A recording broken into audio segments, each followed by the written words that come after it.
Hello my friends, Curt with you, and it is Sunday, January 23rd, 2022, and I have been asked by a number of my subscribers to weigh in on the Hall of Fame vote for baseball, Major League Baseball, that is coming up and will be announced on Tuesday, January 25th.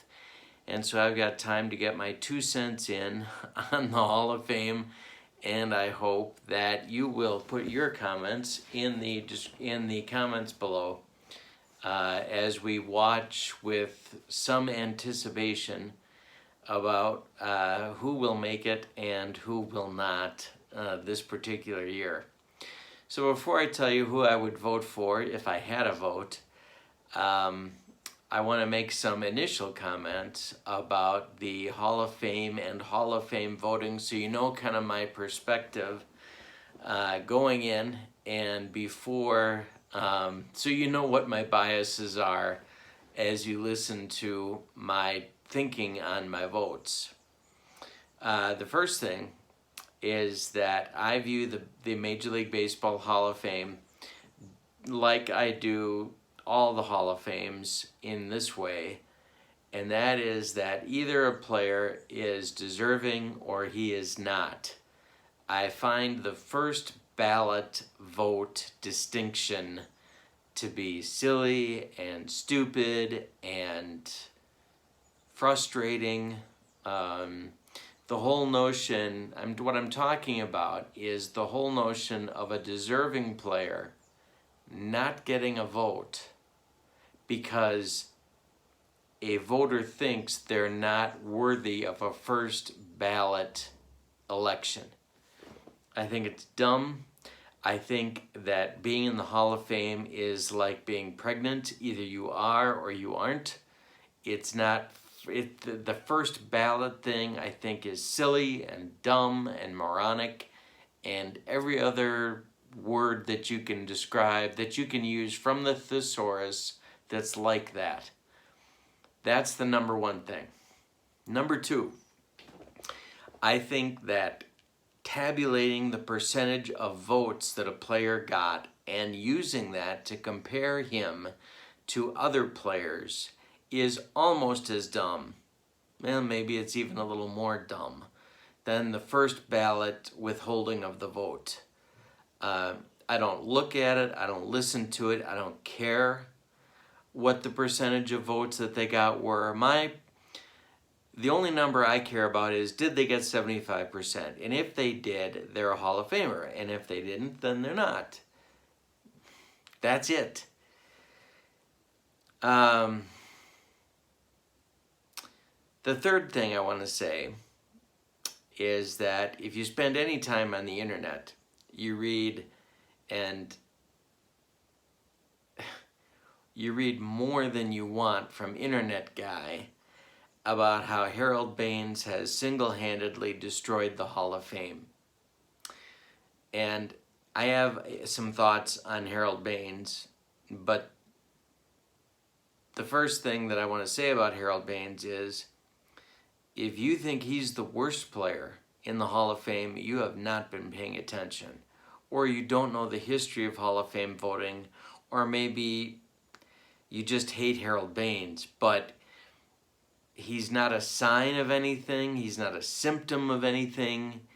He is a player who was elected to the Hall of Fame, and he's not the worst player there. Now, you can argue about whether or not he meets the standard, but don't tell me that Harold Baines and the election that put him in the Hall of Fame single-handedly destroyed the Hall of Fame. I don't buy it. I don't agree with it. And if you think Harold Baines is worse than Chick Hafey or Phil Rizzuto or about 20 other guys that I could think of and name for you off the top of my head, he's not. And so put the gun down, Internet Guy. You're just wrong.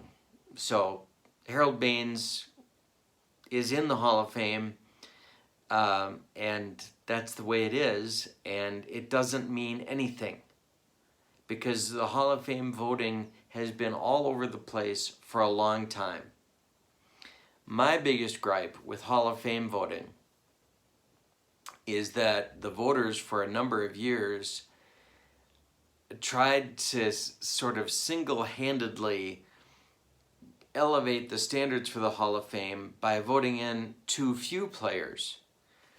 And I think what that did is it further muddied the waters, and I'm talking about the 90s and the early 2000s especially. It further muddied the waters about what a Hall of Fame player is in an effort to raise the standards of the Hall of Fame. So ironically, they really confused the issue about what the Baseball Hall of Fame should be and is and was. And so all of that is, I think, a much bigger problem than Harold Baines's election. But that's me. Now, there are two arguments for the Hall of Fame that are important to think about. One is the argument that, well, if player X is elected, he won't lower the bar. He's not the worst player there. He's not the worst player in his position category if he is elected. That's a controversial notion. The second argument is consistency. Do you have to be consistent? And I don't know any voter or any fan who looks at Hall of Fame voting and can be perfectly consistent. I know I'm not. I'm not perfect. And my voting would not be perfect. And you're going to look at some of my votes here that I would make if I had a vote. And you're going to wonder, well, if he's in, why isn't he in? And if he's in, and then you're going to raise the consistency argument, and I'm saying it's difficult to be consistent. It may be impossible to be consistent with Hall of Fame voting. You do your best. You've got criteria that are listed for what a Hall of Famer is. However, the data is kind of all over the place on player performance. There is data that existed now that did not exist when they played. All of that, I think, makes voting for the Hall of Fame a very inexact science.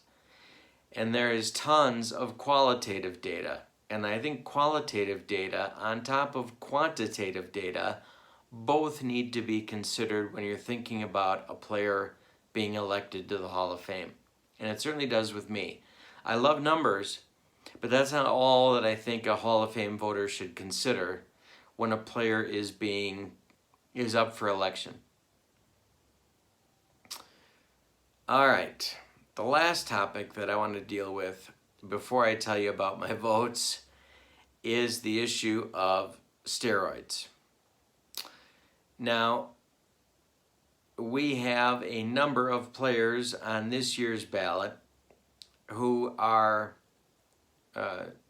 clearly steroid users, have been accused of being steroid users. In some cases, they were suspended for being steroid users.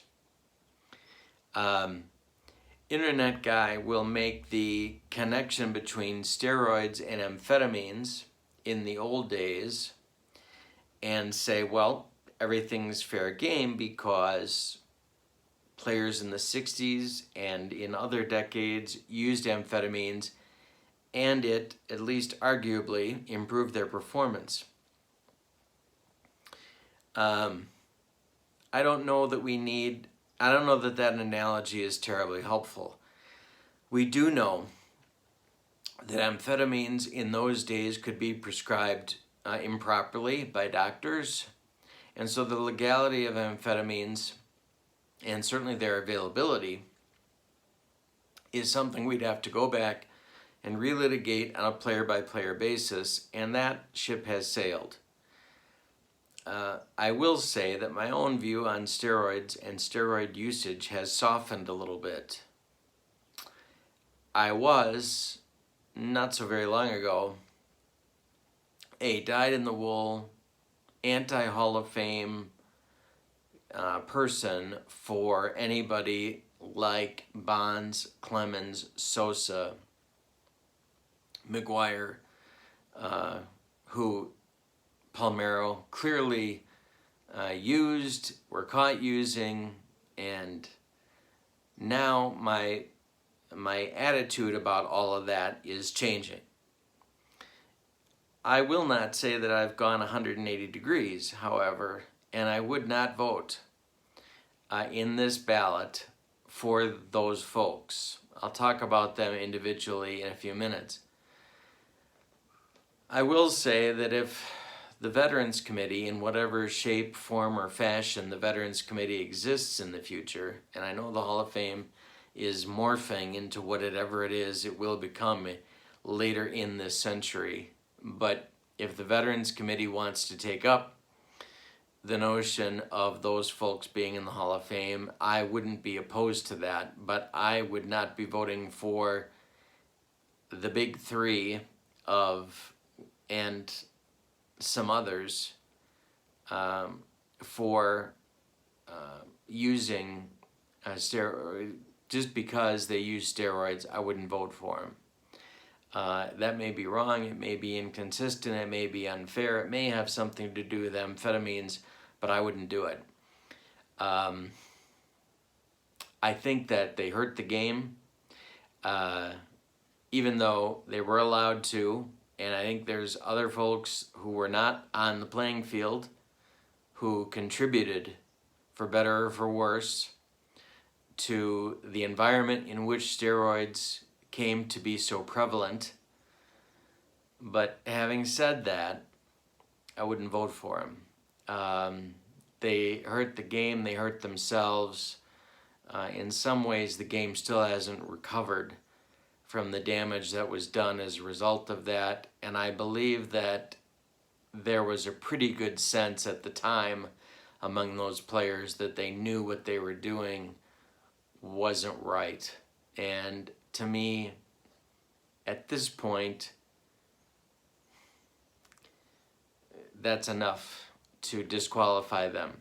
I will say, and I have said, if the Veterans Committee wants to take another look and be more forgiving, I try to be a forgiving person. I like to think that I am. And I've certainly undergone an evolution in my own thinking as far as how hardcore anti-steroid guy I am. All right, so that's my very, very lengthy preamble about Hall of Fame voting. Now I'm going to tell you how I would vote in the election, and very briefly on some of these candidates, why I would vote for them. The first person that I would vote for on this ballot is Curt Schilling, and there's good reasons not to vote for him. I'm acknowledging that right off the bat. It is not a slam dunk. It is, to me, a close call on Schilling. And I think the best argument against him, have you noticed on this ballot how many people you find personally repugnant? Schilling is one of those. Having said that, there is no question that he was an excellent player. He was definitely a big game player, which I think counts for something. I know it's not easily quantifiable, but I also think that, to me, part of that is the Catfish Hunter argument. I know internet guy loves to bash Catfish Hunter as being marginally qualified for the Hall of Fame, or even maybe not qualified for the Hall of Fame, but in there anyway. And I think one of the things that gets Catfish Hunter in the Hall of Fame and would have gotten my vote is the fact that the guy pitched well when his team needed it. And I know that clutch is a word that baseball sabermetric folks have an issue with. but Catfish Hunter, if anybody was clutch, Catfish Hunter was, and I think Curt Schilling falls into that same zone. His performance on the field was excellent. It was up and down. I'm granting you that. But I think his peak was good enough, and his big game performances were good enough to merit his induction into the Hall of Fame, despite the fact that, like so many of the people on the ballot, he is a personally repugnant person. So I would vote for Schilling. Bonds and Clemens I've talked about a few moments ago. I would not vote for them. Scott Rollins is, I believe, on a very short list of the best third baseman of his generation. I would vote for him. The third base position is, in my view, underrepresented in the Hall of Fame. And I think that not voting for Rollins would be to hold the third base position to a standard it shouldn't be held to. You could make the case, I suppose, that Adrian Beltre was better, and I might agree with you. But that doesn't mean he should be the only third baseman in his generation automatically in the Hall of Fame. And so I would vote for Scott Rollins.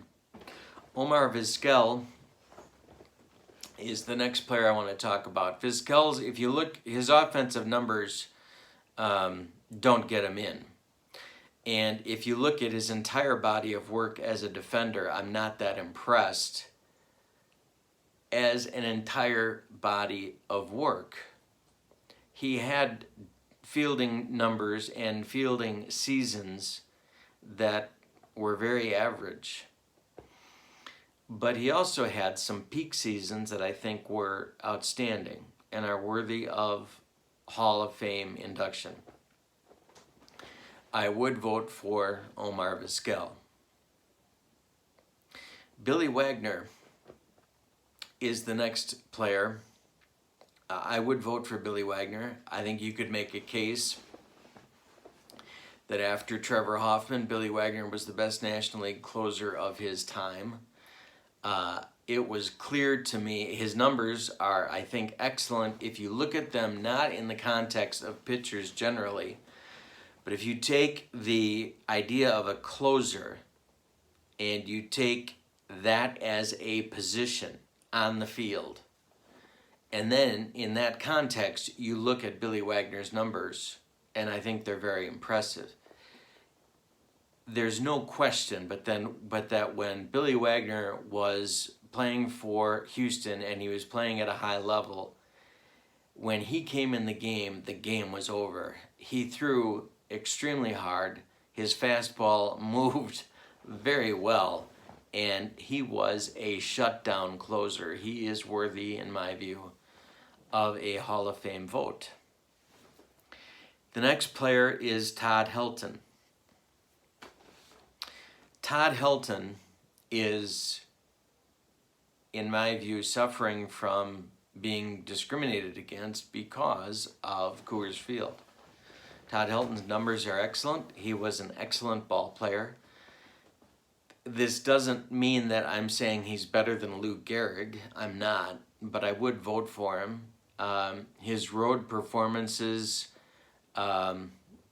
okay, they're not as good as they were as his home performances, but he still hit the ball. In Coors Field, he was an excellent player. He was a plus defender. I would vote for him, and I think he's being slighted for a reason, like the pendulum's gone too far in the other direction. And I have a problem with that. I would vote for Todd Helton. So we are up to 5 players on my ballot so far: Schilling, Rollins, Vizquel, Wagner, and Helton. The next player is Gary Sheffield. Now, Sheffield has the numbers to be in. To me, there is some question as to not only Gary Sheffield has, in my view, the same problem Dick Allen has. and that is that he played for a number of teams that couldn't wait to get rid of him. And I think that matters when you're considering Hall of Fame credentials. He's also got a steroid question. I don't know if he's guilty or not. Maybe there's evidence that he is, but there's a question. So between that and the fact that this is a guy who, for better or for worse, teams would get him and they couldn't wait to get rid of him. He had Dick Allen's same problem, except he played more recently. I would not vote for Sheffield, although I could be persuaded on him down the road. Andrew Jones is the next player. Andrew Jones, to me, is not a Hall of Fame caliber player. He just offensively didn't contribute. Jeff Kent, opposite problem. Defensively, he was not a Hall of Fame caliber player and not close to being a Hall of Fame caliber player. And probably you could raise the same questions in terms, well, I have a lot of questions about Jeff Kent, none of which have been answered satisfactorily. He is not he would not get my Hall of Fame vote. Manny Ramirez is clearly a steroid user, clearly a mediocre at best defender for most of his career, not all of it, but most of it. He would not get my vote at this point. Sammy Sosa would not get my vote, but I want to say something about Sammy Sosa. The Chicago Cubs, you may know, have gone to some considerable lengths to distance themselves from Sammy Sosa.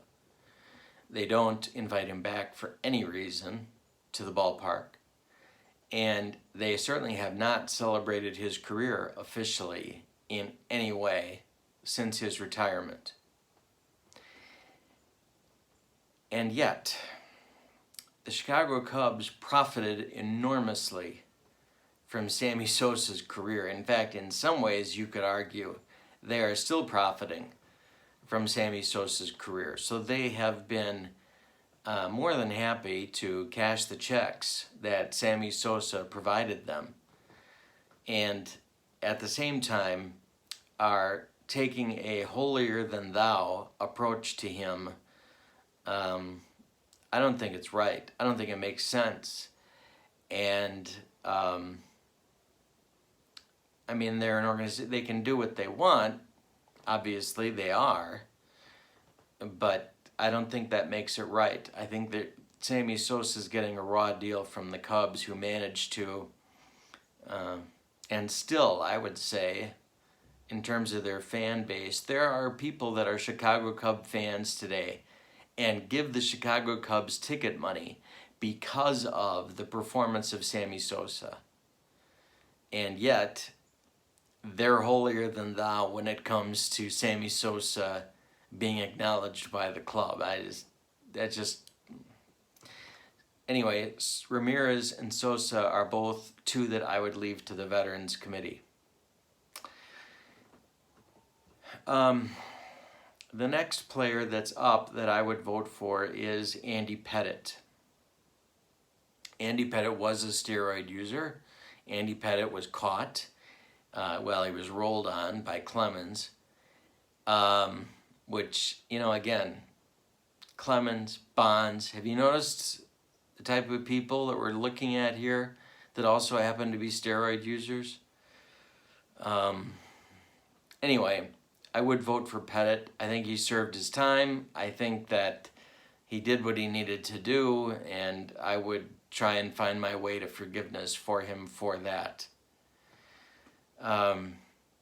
There are two other players that I think I could see my way clear to vote for, one of whom is Jimmy Rollins. Now, Jimmy Rollins is, I think, not unlike Billy Wagner. And not unlike Scott Rowland, you could argue that they were among the very best at their position, at his position. He is a first-time Hall of Fame ballot guy. I think that, and it's unfortunate, but I think that a lot of these first-time guys don't get the 5%. They get booted, and we don't really get a chance to weigh the merits because they're gone before that can really take place in a public discussion. I would want Jimmy Rollins to live to see another day on the Hall of Fame ballot. I think he's a Hall of Famer, but I would like at least to see him survive to make another ballot or two, and so I would vote for him that way. So we've got Schilling, Rollins, Vizquel, Wagner, Helton, Pettit, and Rollins. 7 players so far. And the last player that I think I could hold my nose and vote for is David Ortiz. And this is where I get back to this whole notion of consistency.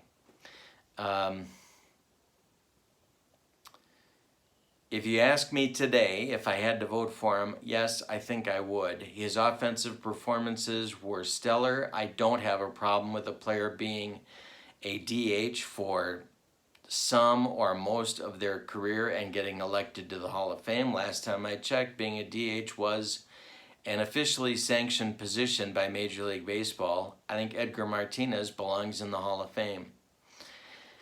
And I think Ortiz belongs in also. And I know that there are some, his behavior at times I find, again, to be bizarre and sometimes borderline repugnant. And his whole Dan Shaughnessy episode, I mean, regardless of what we think of Dan Shaughnessy, David Ortiz has to be an adult. He's got to be a grown-up, and grown-ups don't do what he did.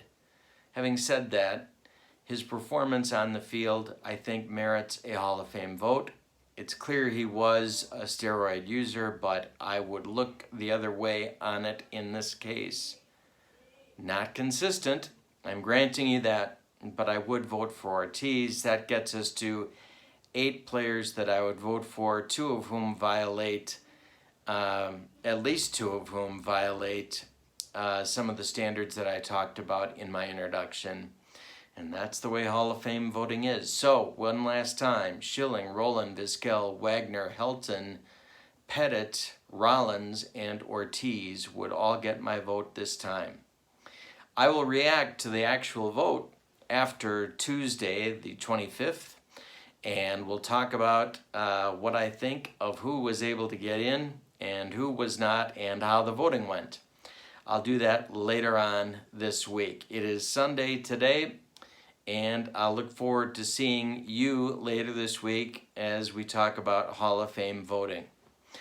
Please don't forget to click like and subscribe to my channel for lots more baseball and other sport content. And it's a muddled vote, I'm the first one to admit, but there isn't a perfect one. I'd love to hear your thoughts in the comments below. Thanks for being with me. My name's Curt Berglund. So long, everybody.